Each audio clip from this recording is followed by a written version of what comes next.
students, today we're going to be talking about parallel lines cut by a transversal. And if we look up here at the screen, we can see three different types of angle relationships. And we're going to be learning about those angle relationships and how to identify them. So what we're looking at here is we've got two lines that are parallel to each other. So the parallel lines are these lines that are horizontal. They are being intersected by a diagonal line, and that diagonal line is called a transversal. So this line I'm coloring in pink is called a transversal. So we're going to talk about three different angles that are formed and how we understand their angle measures. So when we're looking at this diagram, 8 total angles are formed. So we have, I'm going to number them. We've got 2 angles on the top. Then we have 4 angles inside the parallel lines. And then we have 2 angles below the parallel lines. So for the first relationship, we're going to focus on the angles in between the parallel lines. So we're looking at this space in between the parallel lines here.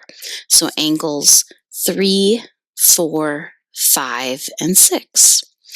And so we call those interior angles because they are in between or inside the 2 parallel lines.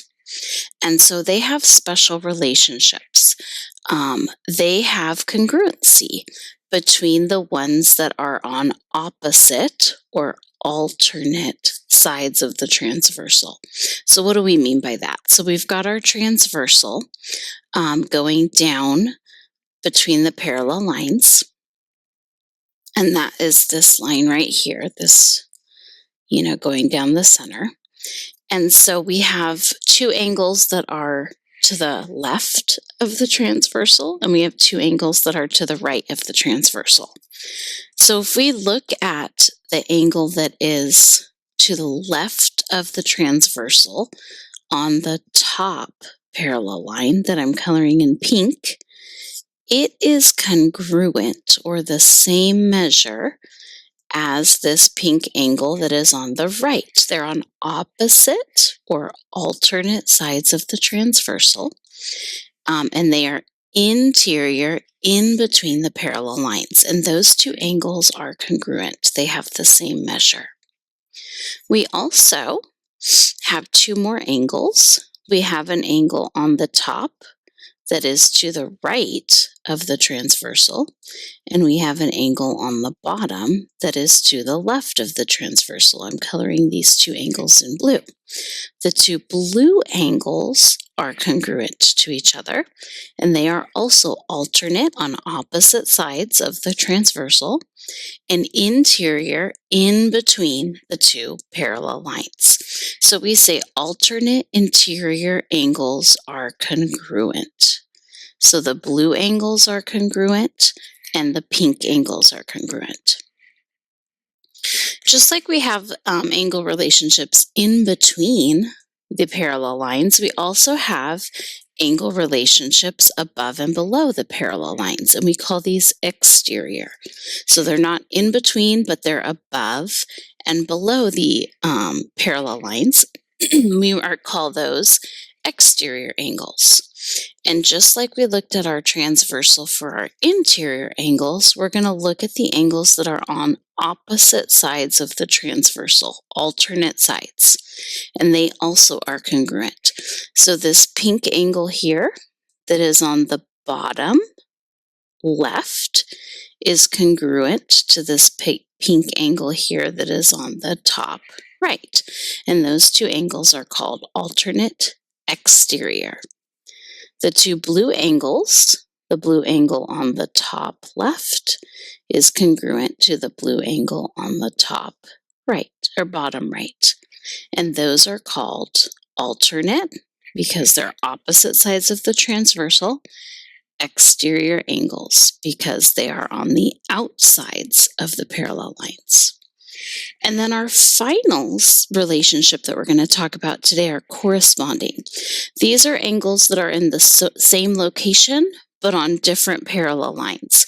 So for example, this blue angle up here is on the top left of the upper parallel line.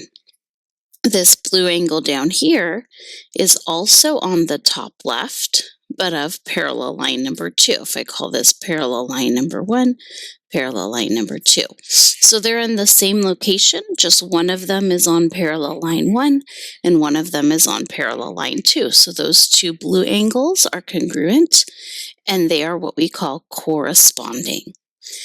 Same thing for all the other angles on the parallel lines. So the two red angles are congruent.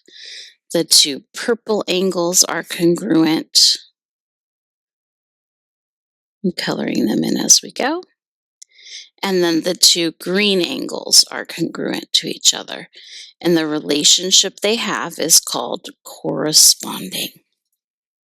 So we're going to look at some lines and we're going to start to identify those different relationships. Now I want to talk real quickly about a special type of angle intersection, and that's called perpendicular. So perpendicular is where the lines meet at a 90-degree angle. So notice in the previous angles, these were not 90 degrees. We're not sure the angle measures, they're not labeled, so we can't find them yet. But in this diagram, we can see this little box in the corner, and that tells us that we have a right angle. So that means that it's 90 degrees. And in fact, if one of the angles is 90 degrees, then all of them are 90 degrees. And we call that perpendicular. So we're going to look at some transversals, and we're going to figure out the measure of all 7 missing angles based on the one angle that is known. And we're going to use our angle relationships to do that. So when I'm looking at this diagram, I know that some of these angles have really special relationships. So the first relationship that we talked about was alternate exterior. So 124 is on the exterior, and its alternate exterior would be angle 7. So this is alternate. Oh, my pen stopped working. Sorry about that. Exterior. And we know that alternate exterior angles are congruent. So that means that angle 7 is also 124 degrees. Okay. Now, I also can use other information that we've learned about angles to figure out some of the other angles. So I also know that 124 corresponds. It's in the same location as angle 4. So this is corresponding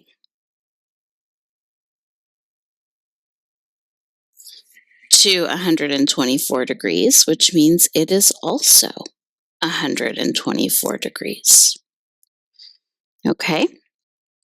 And then I also know that this angle 7 is corresponding to angle 3. So if those two are corresponding, they're also congruent. So we can see all 4 of those angles are 124 degrees. Now, I want to also be able to find the measure of the other 4 angles that are shown. And so what I'm going to use for that is what I know about straight lines. And straight lines are equal to 180 degrees. So right here, line L, the 2 angles in that line add up to 180 degrees. That means if we take 124 and we add angle 1, the measure of angle 1, this M just means measure of, we know that the two angles added together equal 180 degrees. So I can find the measure of angle 1 by subtracting 124 from 180. And so that tells me that the measure of angle 1 is equal to 56 degrees. So together they add up to 180. Now that I know the acute angle, I can use all of those same relationships that I used with the 124. I know that angle 1 and angle 5 are corresponding. So that means that they're the same measure. So I know that angle 5 is also 56 degrees. See, angle 1 is 56 degrees, so angle 5 is 56 degrees. Then I can also use what I know about alternate interior angles. See, angle 5 is an alternate interior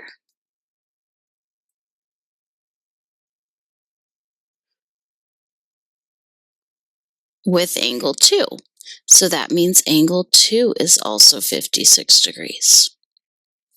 And then I go back to my angle relationships one more time, and angle 2 is corresponding with angle 6. So angle 6 is also 56 degrees.